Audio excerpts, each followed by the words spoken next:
Cordial saludo. Esta es una exposición sobre la semántica de los mundos posibles que está dividida en 5 temas principales. Este grupo está conformado por Jack Mesa, Mariana Riveros, Joseph Forero, Laura García y mi persona, Dariana Celes. Vamos a empezar.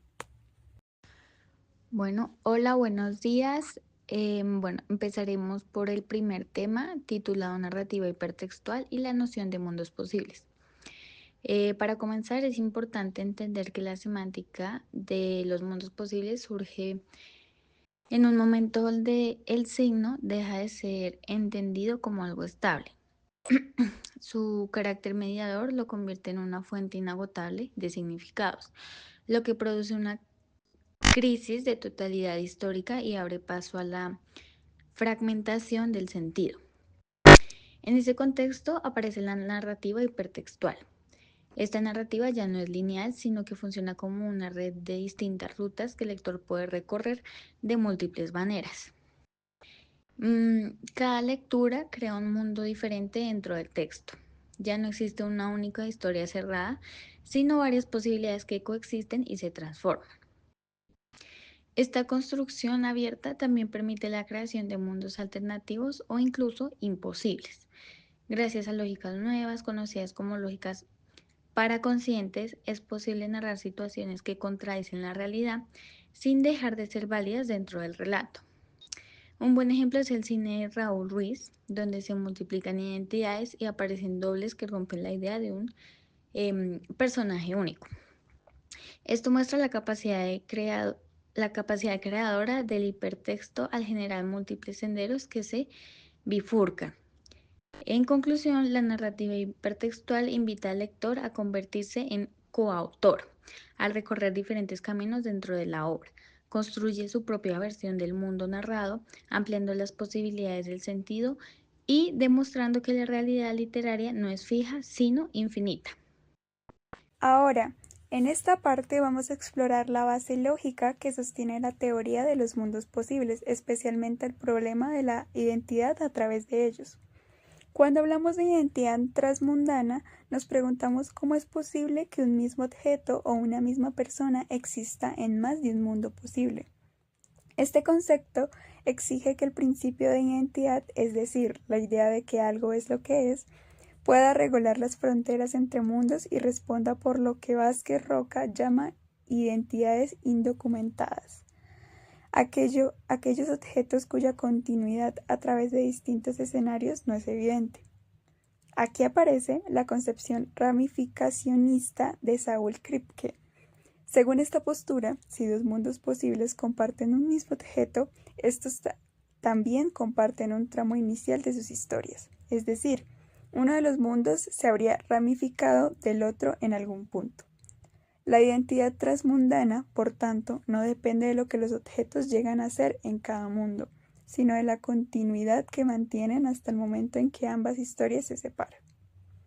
Por eso, los criterios de identidad entre mundos se basan en las relaciones que un objeto mantiene consigo mismo a través del tiempo en un único mundo posible.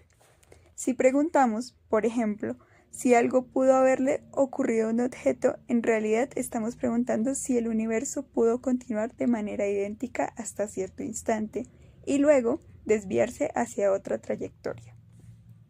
Desde esta perspectiva, nuestro mundo actual no ocupa un lugar privilegiado, es simplemente un mundo posible más, con la única diferencia de que todos los hechos de su historia, pasados, presentes y futuros, son verdaderos para nosotros. La teoría entonces coloca el mundo real dentro del mismo marco modal que a los demás mundos, y lo define no por su esencia, sino por su facticidad, por lo que efectivamente ocurrió. Este enfoque nos obliga a pensar la identidad, el tiempo y la realidad desde una lógica ramificada, donde el mundo que habitamos es solo una entre muchas versiones compatibles con un mismo origen. En este segmento de nuestra exposición exploraremos cómo la lógica modal nos ofrece el andamiaje teórico para entender la naturaleza profunda de la ficción literaria. El tema es ficción, modalidad y construcción de mundos. El texto de Vázquez Roca nos muestra que la teoría de los mundos posibles no es solo un capricho literario, sino un modelo formal desarrollado por la lógica para definir la semántica de los operadores modales, necesidad y posibilidad. Esta conexión nos proporciona dos herramientas semióticas fundamentales: la metáfora de mundo para describir el dominio semántico del texto y el concepto de modalidad para clasificar las maneras de existir de los objetos dentro de este mundo. Ahora, una de las preguntas más difíciles es: ¿dónde residen estos mundos posibles?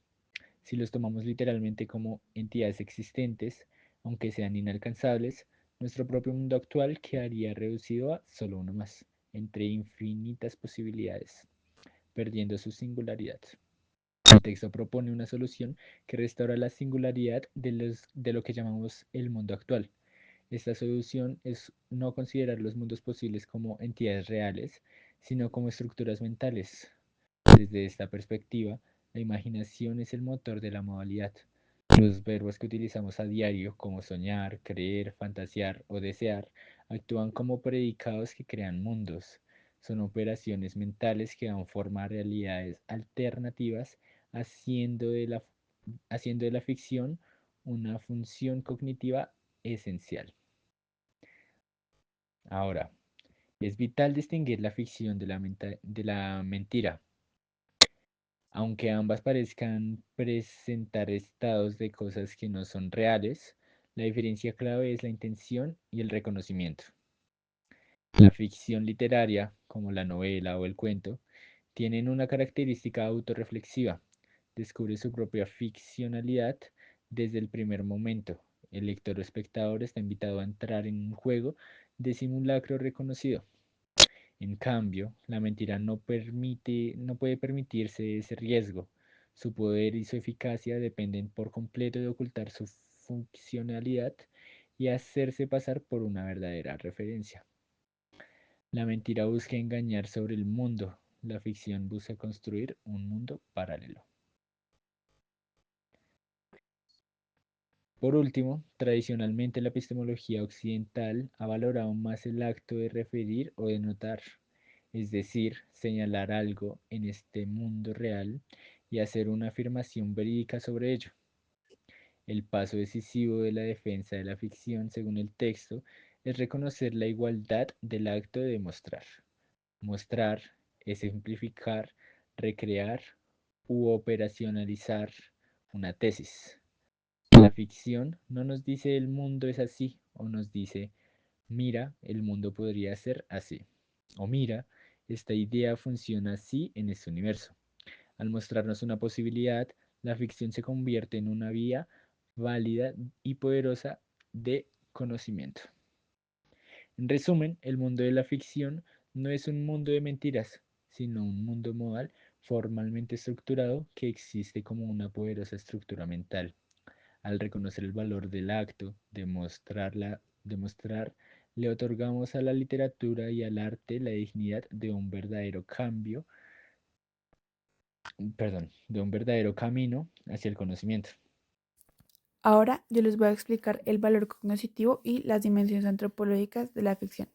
Primero que todo, el valor cognoscitivo es aquel que nos dice que la ficción no es solo un invento imaginario, sino que también funciona como una forma de conocimiento, ya que a través de los mundos posibles, la ficción permite explorar alternativas a la realidad y poner a prueba ideas, dilemas e incluso teorías.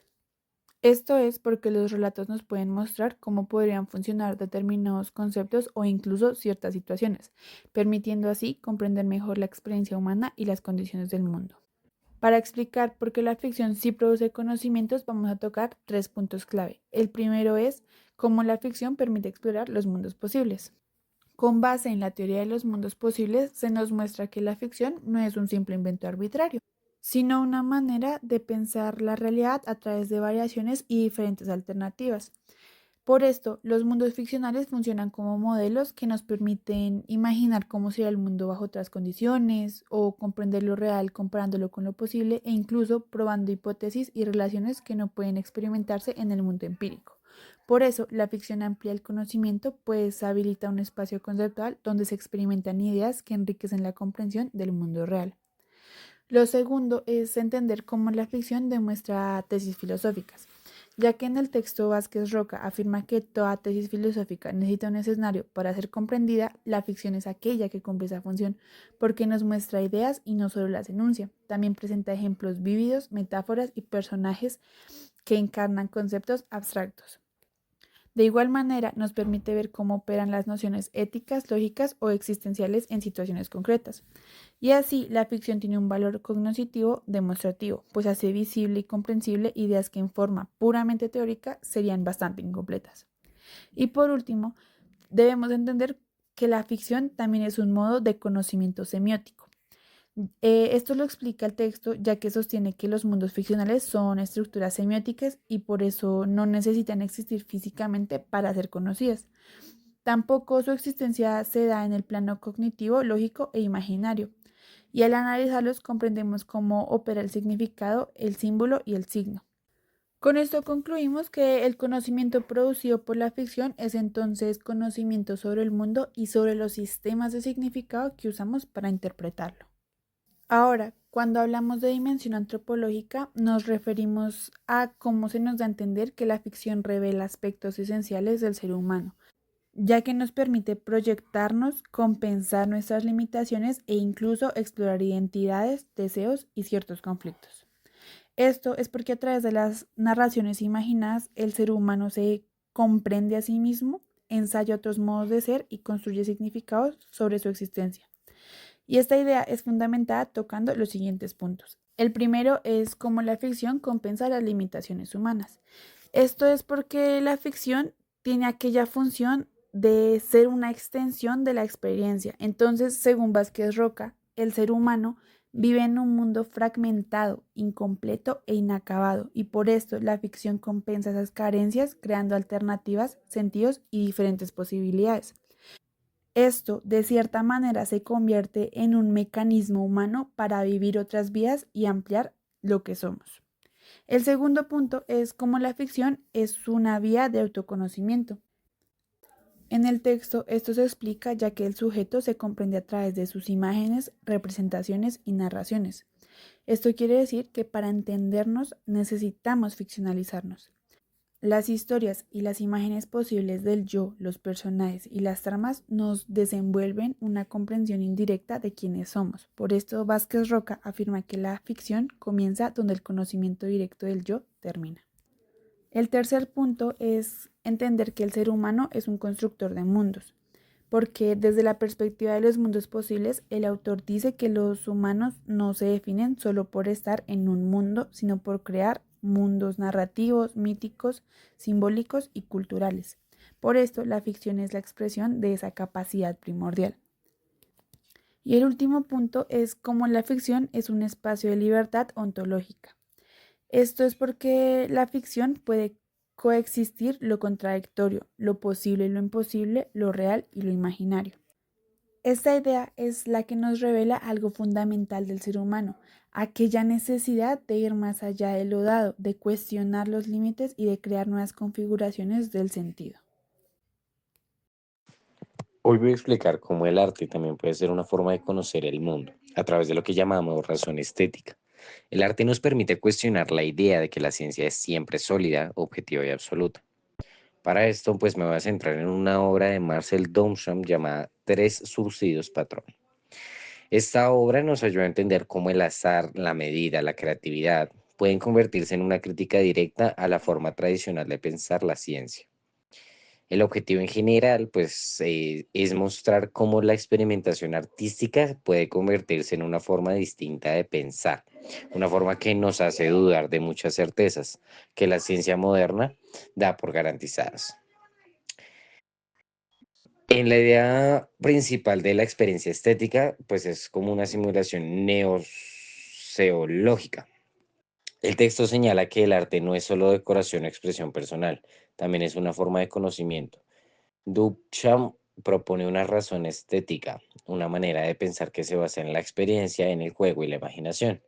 Mientras la ciencia busca la verdad con métodos exactos, el arte crea simulaciones, pruebas imaginarias y nuevos mundos posibles. Esto nos lleva a reflexionar sobre lo que consideramos verdadero o real. Duchamp toma algo que parece máximo símbolo de rigor, la matemática, y la imita de forma irónica en los tres surcidos patrón. Deja caer 3 hilos de 1 metro y al deformarse se convierte en nuevas unidades de medida. No es una broma. Duchamp está creando una especie de matemática ficticia, una ciencia imaginaria que tiene apariencia de rigor, pero que nace del azar. El papel subversivo del azar. Lo más provocador de Duchamp es que deja que el azar decida cómo quedan estas nuevas unidades de medida. Esto desafía la idea científica de control total, precisión y estabilidad. Él usa las reglas estrictas igual que un científico, pero el resultado depende completamente del azar, así convierte la obra en una especie de burla fina a la seriedad de la ciencia occidental. A la crítica del pensamiento occidental, el texto señala que Duchamp cuestiona la idea de que la ciencia occidental tiene valor universal. Para él, la ciencia es también una construcción intelectual, un conjunto de reglas creadas y aceptadas por nosotros. Eso significa en sí que la ciencia no es una verdad eterna, sino un sistema que funciona porque todos estamos de acuerdo en seguir sus reglas. La lectura de lo real como diverso y plural. La obra de Duchamp abre la posibilidad de entender la realidad de muchas maneras diferentes. No hay solo una única forma de medir, interpretar o representar el mundo. La razón estética permite pensar con más flexibilidad sin depender de las normas estrictas de la ciencia. Esta fue nuestra exposición sobre la semántica de los mundos posibles. Muchas